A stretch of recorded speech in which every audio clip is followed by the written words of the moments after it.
Capítulo 4. E outra vez começou a ensinar junto do mar, e ajuntou-se a ele grande multidão, de sorte que ele entrou e assentou-se num barco sobre o mar, e toda a multidão estava em terra junto do mar.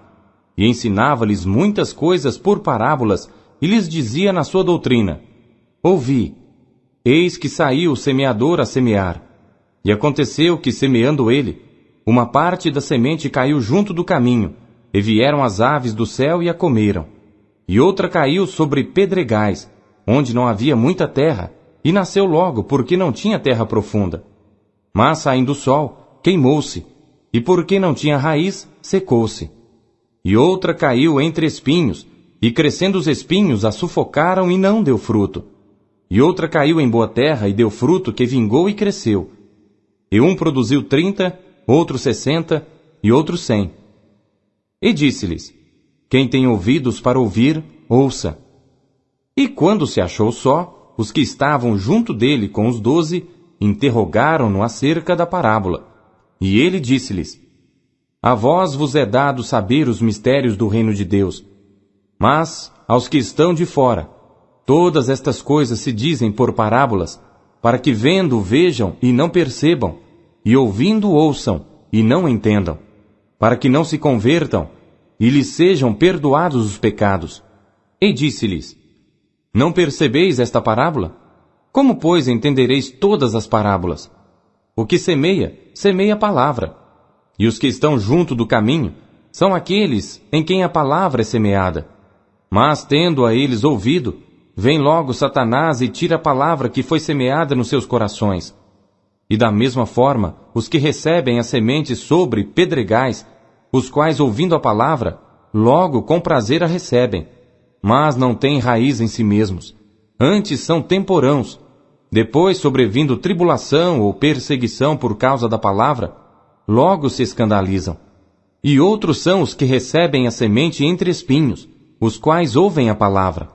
Mas os cuidados deste mundo, e os enganos das riquezas e as ambições de outras coisas, entrando, sufocam a palavra, e fica infrutífera. E os que recebem a semente em boa terra são os que ouvem a palavra e a recebem, e dão fruto, um a 30, outro a 60, outro a 100 por um. E disse-lhes: Vem porventura a candeia para se meter debaixo do alqueire ou debaixo da cama? Não vem antes para se colocar no velador? Porque nada há encoberto que não haja de ser manifesto, e nada se faz para ficar oculto, mas para ser descoberto. Se alguém tem ouvidos para ouvir, ouça. E disse-lhes: Atendei ao que ides ouvir. Com a medida com que medirdes, vos medirão a vós, e ser-vos-á ainda acrescentada a vós que ouvis. Porque ao que tem, ser-lhe-á dado, e ao que não tem, até o que tem lhe será tirado.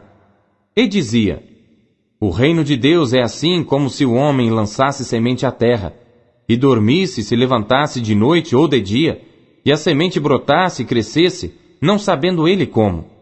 Porque a terra por si mesma frutifica, primeiro a erva, depois a espiga, por último o grão cheio na espiga. E quando já o fruto se mostra, mete-se-lhe logo a foice, porque está chegada a ceifa. E dizia: A que assemelharemos o reino de Deus? Ou com que parábola o representaremos? É como um grão de mostarda, que quando se semeia na terra, é a menor de todas as sementes que há na terra.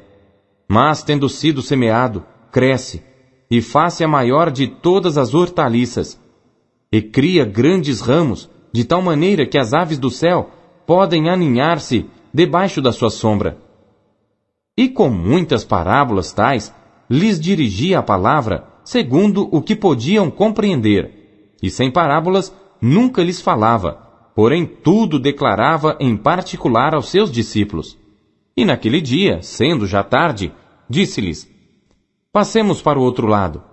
E eles, deixando a multidão, o levaram consigo, assim como estava, no barco. E havia também com ele outros barquinhos. E levantou-se grande temporal de vento, e subiam as ondas por cima do barco, de maneira que já se enchia. E ele estava na popa dormindo sobre uma almofada, e despertaram-no, dizendo-lhe: Mestre, Não se te dá que pereçamos? E ele, despertando, repreendeu o vento e disse ao mar: Cala-te, aquieta-te. E o vento se aquietou, e houve grande bonança. E disse-lhes: Por que sois tão tímidos? Ainda não tendes fé? E sentiram um grande temor, e diziam uns aos outros: Mas quem é este, que até o vento e o mar lhe obedecem? Capítulo 5. E chegaram ao outro lado do mar, à província dos Gadarenos. E saindo ele do barco, lhe saiu logo ao seu encontro dos sepulcros um homem com espírito imundo, o qual tinha sua morada nos sepulcros, e nem ainda com cadeias o podia alguém prender, porque tendo sido muitas vezes preso com grilhões e cadeias, as cadeias foram por ele feitas em pedaços e os grilhões em migalhas, e ninguém o podia amansar. E andava sempre de dia e de noite, clamando pelos montes e pelos sepulcros, e ferindo-se com pedras. E quando viu Jesus ao longe, correu e adorou-o, e clamando com grande voz, disse: Que tenho eu contigo, Jesus, Filho do Deus Altíssimo? Conjuro-te por Deus que não me atormentes. Porque ele dizia: Sai deste homem, espírito imundo. E perguntou-lhe: Qual é o teu nome? E lhe respondeu, dizendo: Legião é o meu nome, porque somos muitos. E rogava-lhe muito que os não enviasse para fora daquela província. E andava ali pastando no monte uma grande manada de porcos. E todos aqueles demônios lhe rogaram, dizendo: Manda-nos para aqueles porcos, para que entremos neles. E Jesus logo lhe o permitiu. E saindo aqueles espíritos imundos, entraram nos porcos, e a manada se precipitou por um despenhadeiro no mar. Eram quase 2.000, e afogaram-se no mar. E os que apacentavam os porcos fugiram, e o anunciaram na cidade e nos campos, e saíram muitos a ver o que era aquilo que tinha acontecido. E foram ter com Jesus, e viram o endemoninhado, o que tivera a legião, assentado, vestido e em perfeito juízo, e temeram. E os que aquilo tinham visto, contaram-lhes o que acontecera ao endemoninhado, e acerca dos porcos, e começaram a rogar-lhe que saísse dos seus termos. E entrando ele no barco, rogava-lhe o que fora endemoninhado que o deixasse estar com ele. Jesus, porém, não lhe o permitiu, mas disse-lhe: Vai para tua casa, para os teus, e anuncia-lhes quão grandes coisas o Senhor te fez, e como teve misericórdia de ti. E ele foi, e começou a anunciar em Decápolis quão grandes coisas Jesus lhe fizera, e todos se maravilharam. E passando Jesus outra vez num barco para o outro lado, ajuntou-se a ele uma grande multidão, e ele estava junto do mar. E eis que chegou um dos principais da sinagoga, por nome Jairo, e vendo-o, prostrou-se aos seus pés, e rogava-lhe muito, dizendo: Minha filha está moribunda, rogo-te que venhas e lhe imponhas as mãos, para que sare e viva. E foi com ele, e seguia-o uma grande multidão que o apertava. E certa mulher, que havia 12 anos, tinha um fluxo de sangue, e que havia padecido muito com muitos médicos, e despendido tudo quanto tinha, nada lhe aproveitando isso, antes indo a pior, ouvindo falar de Jesus, veio por detrás entre a multidão, e tocou na sua veste, porque dizia: Se tão somente tocar nas suas vestes, sararei. E logo se lhe secou a fonte do seu sangue, e sentiu no seu corpo estar já curada daquele mal. E logo Jesus, conhecendo que a virtude de si mesmo saíra, voltou-se para a multidão e disse: Quem tocou nas minhas vestes? E disseram-lhe os seus discípulos: Vês que a multidão te aperta, e dizes: Quem me tocou? E ele olhava em redor para ver a que isto fizera. Então a mulher, que sabia o que lhe tinha acontecido, temendo e tremendo, aproximou-se e prostrou-se diante dele e disse-lhe toda a verdade. E ele lhe disse: Filha, a tua fé te salvou. Vá em paz e sê curada deste teu mal. Estando ele ainda falando, chegaram alguns do principal da sinagoga, a quem disseram: A tua filha está morta. Para que enfadas mais o mestre? E Jesus, tendo ouvido estas palavras, disse ao principal da sinagoga: Não temas, crê somente. E não permitiu que alguém o seguisse, a não ser Pedro, Tiago e João, irmão de Tiago. E tendo chegado à casa do principal da sinagoga, viu o alvoroço e os que choravam muito e pranteavam. E entrando, disse-lhes: Por que vos alvoroçais e chorais? A menina não está morta, mas dorme. E riam-se dele. Porém ele, tendo-os feito sair, tomou consigo o pai e a mãe da menina e os que com ele estavam, e entrou onde a menina estava deitada. E tomando a mão da menina, disse-lhe: Talita cumi, que traduzido é: Menina, a ti te digo, levanta-te.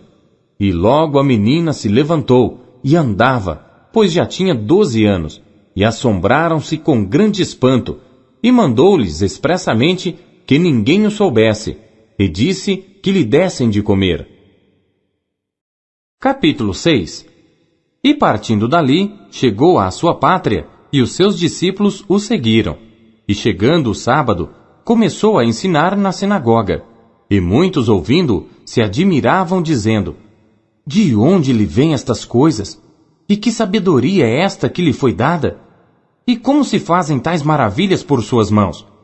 Não é este o carpinteiro, filho de Maria, e irmão de Tiago e de José, e de Judas e de Simão? E não estão aqui conosco suas irmãs? E escandalizavam-se nele. E Jesus lhes dizia: Não há profeta sem honra, senão, na sua pátria, entre os seus parentes e na sua casa. E não podia fazer ali obras maravilhosas. Somente curou alguns poucos enfermos, impondo-lhes as mãos. E estava admirado da incredulidade deles. E percorreu as aldeias vizinhas, ensinando. Chamou a si os 12 e começou a enviá-los a 2 e 2, e deu-lhes poder sobre os espíritos imundos. E ordenou-lhes que nada tomassem para o caminho, senão somente um bordão, nem alforge, nem pão, nem dinheiro no cinto, mas que calçassem alparcas e que não vestissem 2 túnicas. E dizia-lhes: Na casa em que entrardes, ficai nela até partirdes dali. E tantos quantos vos não receberem, nem vos ouvirem, saindo dali, sacudi o pó que estiver debaixo dos vossos pés, em testemunho contra eles. Em verdade vos digo que haverá mais tolerância no dia de juízo para Sodoma e Gomorra do que para os daquela cidade. E saindo eles, pregavam que se arrependessem, e expulsavam muitos demônios, e ungiam muitos enfermos com óleo, e os curavam. E ouviu isto o rei Herodes, porque o nome de Jesus se tornara notório, e disse: João, o que batizava, ressuscitou dentre os mortos, e por isso estas maravilhas operam nele. Outros diziam: É Elias. E diziam outros: É um profeta, ou como um dos profetas. Herodes, porém, ouvindo isto, disse: Este é João, que mandei degolar. Ressuscitou dentre os mortos. Porquanto o mesmo Herodes mandara prender a João e encerrá-lo, maniatado no cárcere, por causa de Herodias, mulher de Filipe, seu irmão, porquanto tinha casado com ela. Pois João dizia a Herodes: Não te é lícito possuir a mulher de teu irmão. E Herodias o espiava e queria matá-lo, mas não podia, porque Herodes temia a João, sabendo que era homem justo e santo, e guardava-o com segurança, e fazia muitas coisas, atendendo-o e de boa mente o ouvia. E chegando uma ocasião favorável, em que Herodes, no dia dos seus anos, dava uma ceia aos grandes, e tribunos, e príncipes da Galiléia, entrou a filha da mesma Herodias e dançou, e agradou a Herodes e aos que estavam com ele à mesa. Disse então o rei à menina: Pede-me o que quiseres, e eu te darei.